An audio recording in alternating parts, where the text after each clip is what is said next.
ଦିନେ ଥିଲେ ସରପଞ୍ଚ, ଏବେ ଓଡ଼ିଶାର ନୂଆ ମୁଖ୍ୟମନ୍ତ୍ରୀ। ଜାଣନ୍ତୁ ନୂଆ ମୁଖ୍ୟମନ୍ତ୍ରୀ ମୋହନ ମାଝୀଙ୍କ ପୁରା ରାଜନୈତିକ କ୍ୟାରିୟର। ନମସ୍କାର ଦର୍ଶକ ବନ୍ଧୁ, ଜୟ ଜଗନ୍ନାଥ, ଜୟ ଓଡ଼ିଶା। ମୁଁ ହେଉଛି ମକୁନ୍ଦ କୁମାର। ଆପଣମାନେ ଦେଖୁଛନ୍ତି ଆପଣଙ୍କ ପ୍ରିୟ blog channel Mukunda Odia blog. ତ ସକାଳର ନ୍ୟୁଜ୍ରେ ଆପଣମାନଙ୍କୁ ସ୍ୱାଗତ କରୁଛି। ତ ଆଜିର ବହୁତ ବଡ଼ ଖବର ରହିଛି, ଚାଲନ୍ତୁ ଆଜି ଜାଣିବା।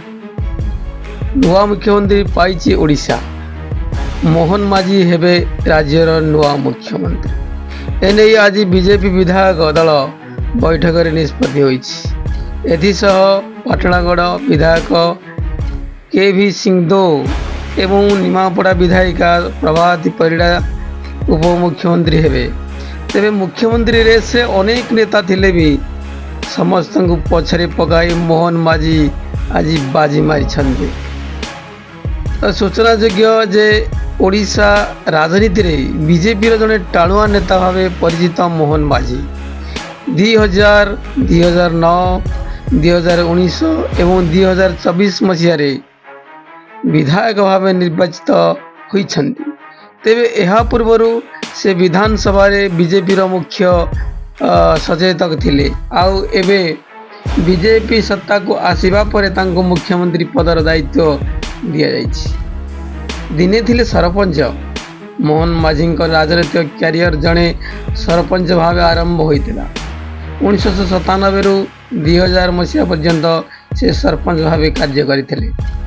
ଏହାପରେ ସେ 2000 ମସିହା ସାଧାରଣ ନିର୍ବାଚନରେ ବିଧାୟକ ଭାବେ କେନ୍ଦୁଝରରୁ ନିର୍ବାଚିତ ହୋଇଥିଲେ। 2000 ମସିହାରେ ପ୍ରଥମ ଥର ବିଧାୟକ।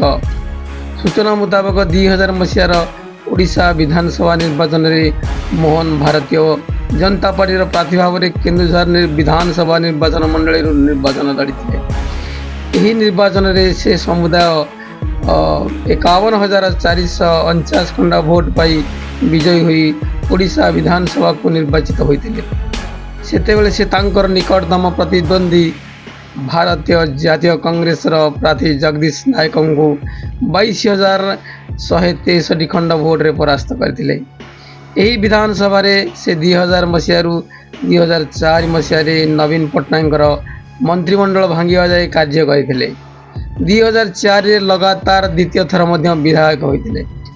ଏହାପରେ 2004 ମସିହାର ଓଡ଼ିଶା ବିଧାନସଭା ନିର୍ବାଚନରେ ମୋହନ ଭାରତୀୟ ଜନତା ପାର୍ଟିର ପ୍ରାର୍ଥୀ ଭାବରେ କେନ୍ଦୁଝର ବିଧାନସଭା ନିର୍ବାଚନ ମଣ୍ଡଳୀରୁ ନିର୍ବାଚନ ଲଢ଼ିଥିଲେ। ଏହି ନିର୍ବାଚନରେ ସେ ସମୁଦାୟ 46,164 ଖଣ୍ଡ ଭୋଟ ପାଇ ବିଜୟୀ ହୋଇ 1300 ଓଡ଼ିଶା ବିଧାନସଭାକୁ ନିର୍ବାଚିତ ହୋଇଥିଲେ। ସେ ତାଙ୍କର ନିକଟତମ ପ୍ରତିଦ୍ୱନ୍ଦ୍ୱୀ ଭାରତୀୟ ଜାତୀୟ କଂଗ୍ରେସର ପ୍ରାର୍ଥୀ ମାଧବ ସରଦାରଙ୍କୁ 1102 ଖଣ୍ଡ ଭୋଟରେ ପରାସ୍ତ କରିଥିଲେ। ଏହି ବିଧାନସଭାରେ ସେ 2004 ମସିହାରୁ 2009 ମସିହା ଯାଏ କାର୍ଯ୍ୟ ମଧ୍ୟ କରିଥିଲେ। 2009ରୁ 2014 ନିର୍ବାଚନରେ ପରାଜୟ ହୋଇଥିଲେ। ତାଙ୍କର ପରାଜୟ କାହାଣୀ ଟିକେ ଶୁଣନ୍ତୁ।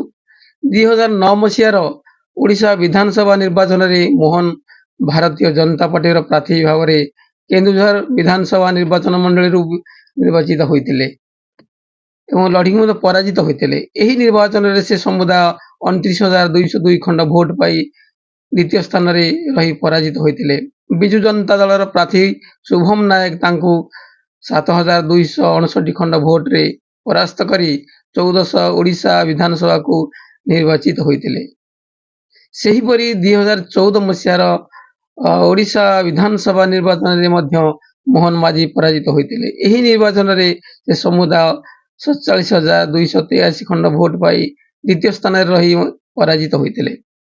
ବିଜୁ ଜନତା ଦଳର ପ୍ରାର୍ଥୀ ଅଭିରାମ ନାୟକ ତାଙ୍କୁ 8,666 ଖଣ୍ଡ ଭୋଟରେ ପରାସ୍ତ କରି 1400 ଓଡ଼ିଶା ବିଧାନସଭାକୁ ନିର୍ବାଚିତ ହୋଇଥିଲେ। 2019ରୁ 2024 ଲଗାତାର ବିଜୟ। ଗତ 2019 ମସିହାର ବିଧାନସଭା ନିର୍ବାଚନରେ ମୋହନ ଭାରତୀୟ ଜନତା ପାର୍ଟିର ପ୍ରାର୍ଥୀ ଭାବରେ କେନ୍ଦୁଝର ବିଧାନସଭା ନିର୍ବାଚନ ମଣ୍ଡଳୀରୁ ନିର୍ବାଚନ ଲଢ଼ିଥିଲେ।